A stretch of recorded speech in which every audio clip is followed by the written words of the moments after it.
If you've ever tried to talk to someone who shuts down, deflects, or fires back, the second a hard topic appears, you know how exhausting that can feel. But here's the important truth. Defensiveness isn't just about arrogance or stubbornness. More often than not, it's about fear. Fear of being wrong, fear of shame, fear of feeling like we're not good enough. And when we understand that, the question changes. The question is no longer, how do I win this argument? The real question becomes, how do we stay grounded and connected when someone else is busy protecting themselves? Because learning to deal with defensiveness isn't about overpowering someone. It's about creating enough safety in the conversation that the armor doesn't have to stay on. So today I want to talk about a few key ideas that can completely change the way we handle these moments. Understanding what defensiveness is really protecting. One of the most important things we can do when dealing with someone who is very defensive is to understand what that defensiveness is actually protecting. Because on the surface, it can look like stubbornness. It can look like arrogance. Sometimes it even looks like someone just refusing to take responsibility. And when we're on the receiving end of that, it's incredibly frustrating. You're trying to have a real conversation, and it feels like every word you say just bounces right off a wall. But what years of psychological research continues to show us is that defensiveness is rarely about the argument itself. Most of the time, it's about protection. It's about someone trying to protect their sense of worth. I remember when I first started studying shame and vulnerability, one of the things that surprised me the most was how quickly shame can show up in everyday conversations. We often think of shame as something dramatic or obvious, but it's not always loud. Sometimes it's incredibly quiet. It shows up the moment someone hears criticism and their brain immediately translates it into something much bigger. Instead of hearing, this behavior hurt me, what they hear is, you're a bad person. Instead of hearing, we need to talk about this. And what they hear is, you're failing. And when the brain hears that message, even if it's not what was intended, it reacts like it's under threat. Researchers like John Gottman have spent decades studying how couples argue. And one of the patterns he identified is defensiveness as one of the major barriers to healthy communication. When people feel criticized, their instinct isn't curiosity, their instinct is protection. So they interrupt, they justify, they deflect. They bring up something you did 3 months ago. Not because they necessarily want to hurt the conversation, but because in that moment, their brain is trying to protect their identity. And when we understand that, something really important shifts inside us. Instead of immediately seeing the other person as difficult or impossible, we start recognizing the human reaction underneath the behavior. That doesn't mean we excuse harmful responses. And it certainly doesn't mean we tolerate blame or disrespect, but it does mean we stop assuming that defensiveness comes from cruelty. More often than not, it comes from fear. Fear of being wrong, fear of being judged, fear of not being enough. And when we begin to see defensiveness through that lens, it changes the way we walk into these conversations. Because now we're not just facing someone's reaction. We're facing the vulnerability that reaction is trying to hide. And that understanding becomes the foundation for everything that comes next. Why logic rarely works against defensiveness. One of the most common things we try to do when someone becomes defensive is this. We start explaining harder. We gather more evidence, more examples, more logic. We start building a stronger case because we think, if I can just make this clearer, they'll understand. And the truth is, most of us do this with good intentions. We're not trying to overpower someone. We're just trying to be heard. But here's the difficult reality. When someone is in a defensive state, logic is rarely the thing that reaches them. And that's not because they're unwilling to understand. It's because something very different is happening in the brain during those moments. When people feel criticized or threatened, the brain can move into what psychologists call a threat response. Instead of processing information calmly, the mind starts scanning for danger. It becomes less about understanding and more about protecting. Neuroscientist Joseph Ledoux has done extensive research on how the brain responds to perceived threats. What we know from this work is that when the brain senses emotional danger, the systems responsible for reasoning can actually take a back seat. In simple terms, the part of the brain designed for survival starts driving the car. And when that happens, facts alone don't land the way we hope they will. You can bring the most reasonable explanation in the world. You can speak calmly, you can lay out every detail step by step, but if the other person feels attacked, their brain isn't listening for understanding. It's listening for ammunition. So they start defending, they start countering, they start proving their side. You might even notice the conversation turning into something that feels almost like a courtroom. Everyone is presenting evidence. Everyone is trying to win the case.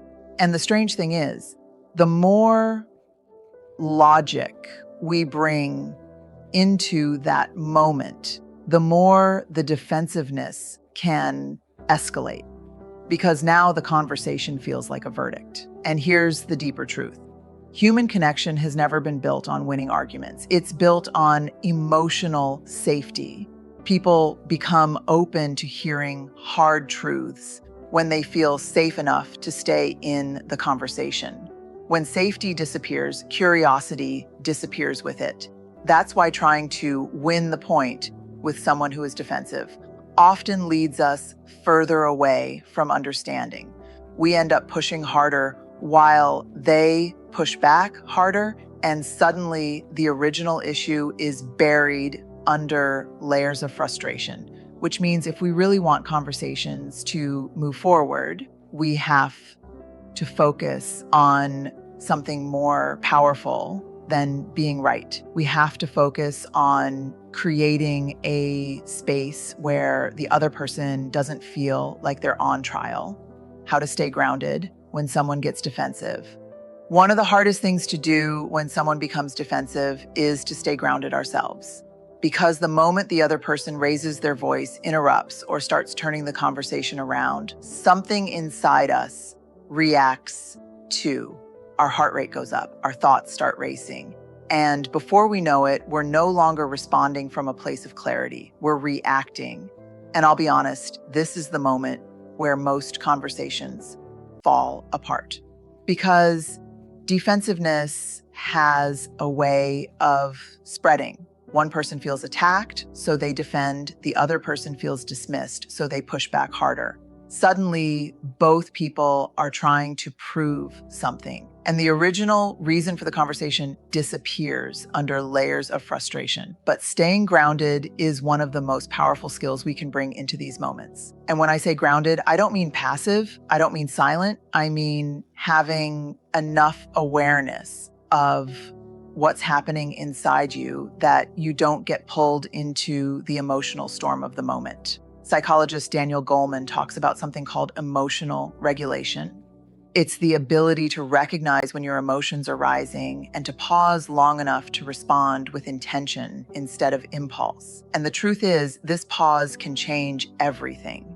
Because when someone gets defensive, they're often expecting the conversation to escalate. They're bracing for the argument. They're waiting for the attack that confirms their fear. But when we stay calm, when we slow down our response instead of matching their intensity, we interrupt that pattern. Sometimes that looks like taking a breath before speaking. Sometimes it looks like saying something simple and steady like, "I'm not trying to blame you. I just want us to understand what happened." And sometimes it means recognizing that the conversation is getting too heated to be productive and gently stepping back. What staying grounded really does is protect the conversation from turning into a competition of who can react faster or louder. It keeps us connected to our intention, because if the goal of the conversation is understanding, then our tone, our pace, and our emotional presence matter just as much as the words we choose. And the truth is, when one person stays steady, it often creates enough space for the other person to begin lowering their guard too. Not always immediately, not perfectly, but enough to keep the conversation from completely breaking down. And that steadiness becomes the bridge that allows the conversation to keep moving forward. The power of curiosity. Instead of accusation, one of the most transformative shifts we can make when dealing with someone who is defensive is to approach the conversation with curiosity instead of accusation. It sounds simple, but it's deceptively hard. because our instinct when we feel frustrated or hurt is to explain, justify, or sometimes even point fingers. And when we do that, defensiveness almost always escalates. But curiosity, genuine, intentional curiosity, changes the entire dynamic. I remember a conversation I had that could have gone completely sideways. I was trying to give feedback to someone I cared about deeply. The moment I started pointing out what I thought needed to change, their walls went up, their words became sharper, their tone became guarded. And I realized if I continued like this, we'd both walk away feeling unheard and frustrated. So instead of pushing harder, I asked a question. I didn't lecture, I didn't defend myself. I simply asked, can you help me understand what this looked like from your perspective? And something remarkable happened. The walls began to soften. Instead of defending, they started explaining. Instead of reacting, they were reflecting. And just like that, the conversation shifted from a confrontation to a dialogue. Psychologists have found that when people feel understood, they are far more likely to be open to feedback or new perspectives. Social psychologist Carl Rogers emphasized this decades ago. People don't resist change when they feel heard. They resist when they feel judged. Curiosity creates listening. Accusation creates defense. Curiosity is not a weakness. It's not passive. It's an active, courageous choice. It requires us to stay present, to listen deeply, and to hold our own vulnerability. We have to resist the urge to fill the silence with explanations or justifications. Instead, we ask, we probe, we seek to understand. Even a simple question like, help me understand why this is challenging for you. Or, what's your experience of this? Can lower defenses more than hours of logical argument ever could. And here's the beauty of it. When we approach with curiosity, we model a different way of engaging. We show that it's possible to remain connected even when there's tension, that understanding is more valuable than winning, and that the goal isn't to dominate a conversation, but to bridge it. Curiosity becomes the key that can unlock defensiveness and open the door to real, meaningful dialogue. Because when we replace accusation with genuine curiosity, we create the possibility for understanding, connection, and real change.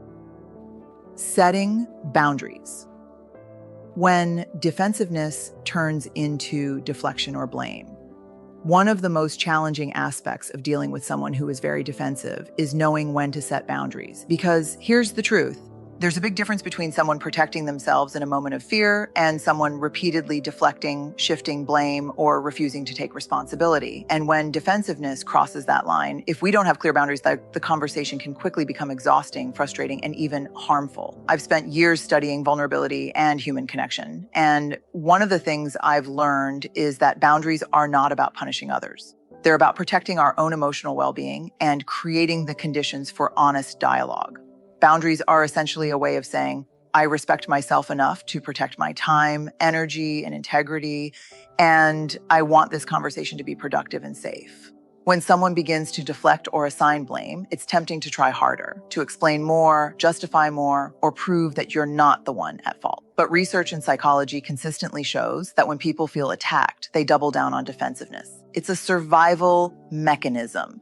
Deflecting or blaming is often their way of avoiding shame, but that doesn't mean we have to absorb it or let it dominate the conversation.